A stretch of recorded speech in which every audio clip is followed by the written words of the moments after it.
Iran's supreme leader is accusing the U.S. and Israel of trying to divide the Iranian republic. The head of Iran says the nations are seeking to, quote, plant the seeds of doubt, despair, fear, mistrust, and division among Iranians after being dealt a decisive blow in the war.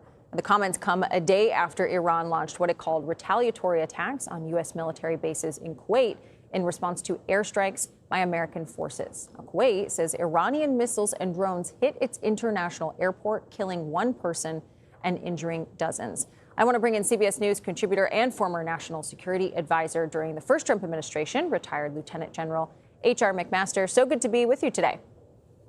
Hey, Kelly, great to be with you.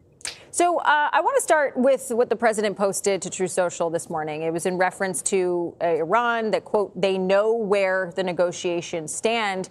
But as it feels like every time I talk to you, General, Iran is saying, hey, there are no negotiations. There's really just two different sides here. What do you make of this? Well, Kelly, what we've talked about before is the intransigence of the Iranian regime based on their ideology and essentially their permanent hostility, to the great Satan, and the chance to death to America over 47 years, who they call the cancerous boil of Israel. And now we see their hostility brazenly, directly against the Gulf states. I mean, they've been fomenting sectarian civil wars for decades, but now you see these direct strikes. And really what they're trying to do, Kelly, at this moment is divide the U.S. from Israel by making negotiations about Iran about something more than that, about Lebanon and Hezbollah as well. And then these strikes against Kuwait and Bahrain in the past 48 hours, those are meant to drive a wedge between the Gulf states and the United States and affect the coalition or the collective will to continue military action against Iran. I want to get to the Lebanon piece of it in a second, but just to follow up to something that you said, that this is really for them about getting rid of the big baddie, right? The United States, the cancer. Do you think they're going to be able to hold out long enough that this pressure as we go into the midterm elections in the economy here that really does seem to be put on the administration, that there's almost maybe a little bit of a bend there? Yeah, I think, Kelly, what they're encouraged by is the domestic pressure on President Trump and kind of the reporting in most of the Western media, which portrays Iran as being in a position of advantage, what I think is kind of ridiculous, but they're watching that closely. And so they think that they have time on their side, and that the United States, Israel, the Gulf states will buckle to their demands, give them at least, de facto control over the Strait of Hormuz, allow them to continue their nuclear program, maybe surreptitiously, grant, that they can retain the highly enriched uranium. And, just yesterday in the Iranian parliament, 85 parliamentarians said, hey, we need to reinvigorate our ICBM program, International Long-Range Ballistic Missiles that can reach the United States, intercontinental ballistic missiles. So I'm not seeing any signs of the Iranians moving on what have been President Trump's fundamental demands. We've talked about that piece of it before, and I appreciate the context there of, they're watching everything that's happening in America. They know that there is that pressure, and there's a little bit of like, okay, can we just hold out until that pressure becomes too much? But you did mention Lebanon and Hezbollah and sort of that piece of it, because that's sort of another chess piece on the chessboard that's happening. So Lebanon says Israel launched drone strikes against it today, despite there's that agreement to renew the ceasefire. How do you think that this complicates what the U.S. is trying to do with Iran? Well, I think President Trump took the bait. He shouldn't have done it. I mean, there's no way, that I think that we should grant Iran any say about anything in Lebanon after they've destroyed that country, since the 1980s by creating Hezbollah, this proxy force that lies outside of the Lebanese government's control, that they have, created this veneer of a political organization, but have essentially undermined the Lebanese state across these decades and periodically turn against the Lebanese state if the Lebanese state acts against Iranian interests.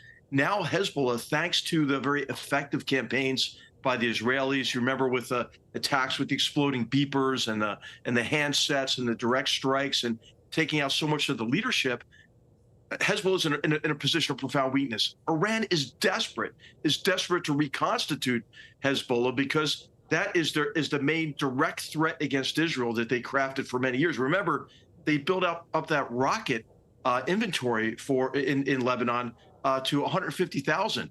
Since the beginning of this so-called ceasefire, we should call it the ceasefire war in Lebanon, they've fired over 2,500 rockets at Israel during this period of time. That has forced the evacuation of these northern towns in Israel again. It's killed a civilian.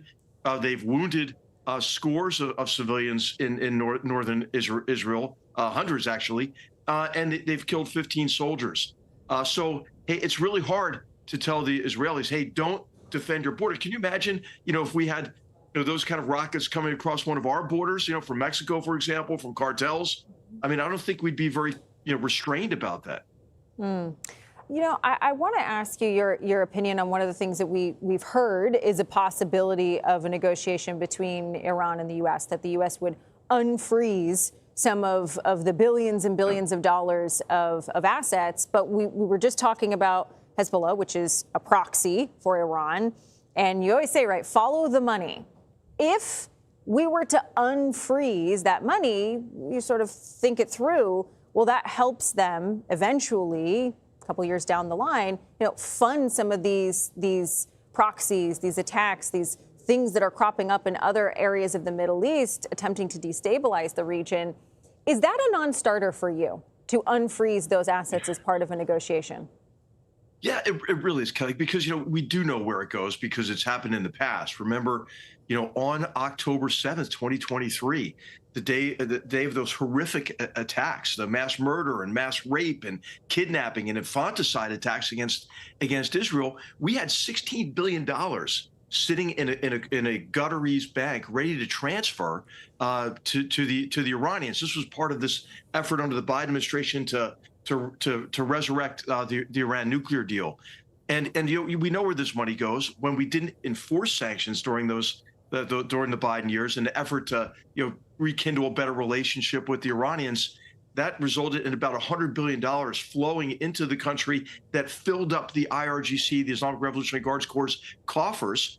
And we know they doubled and tripled their stipends to Hezbollah, to Hamas. This is part of the money that helped Hamas prepare for the October 7th horrific attacks, and supported Assad's proxy army in Syria, the militias, which are just now getting demobilized in Iraq, the Iranian-backed militias in Iraq, and of course the Houthis in Yemen. So hey, we've seen this before, and the old definition of insanity attributed to Albert Einstein is that you're doing the same thing over and over again and expecting a different result. I think, hey, we've got to recognize the pattern here and recognize that this is a cash-starved regime at this moment. We don't want to revive them with a transfusion of cash now. I mean, I think that'd be the worst thing we could do. It's a cliche saying for a reason. Lieutenant General H.R. McMaster, always a pleasure getting your insight. Thank you.